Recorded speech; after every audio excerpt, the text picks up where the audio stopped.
ազգային ժողովի հարգելի փոխոսնակ, հարգելի գործընկերներ, շատ կարևոր շտկումներ ենք անում օրենքի մեջ, Տիկին Բաթոյան, ասեմ ձեզ, որովհետև չի կարա նման խնդիրներով գրանցված մարդը ուշադրության կենտրոնում չլինի։ Ինչքանով է կապված այսօրվա վիճակը ճանապարհային, պրոբլեմների հետ, դա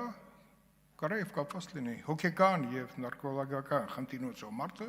պետքա լինի մեր ուշադրության կենտրոնում, որովհետեւ այդպիսի մարդիկ պետքա վկայական ունենալու դեպքում լինեն հսկողության տակ, բայց թիվ ասեց, պարոն Ղազարյան, 2300 մարդ պարզվում է նման խնդիրներով վկայական են ունեցել։ Հիմա այդպիսի մարդը կարա ղեկին նստած պրոբլեմ մի պահի առաջանա, կարա եւ առաջանա։ Բայց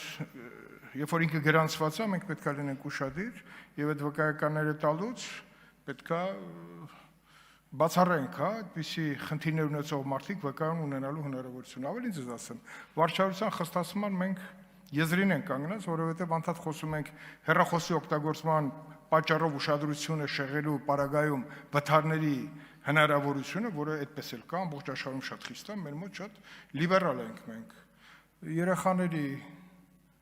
մեքենայի մեջ գտնվելու, մինչև 10 տարեկան երեխաների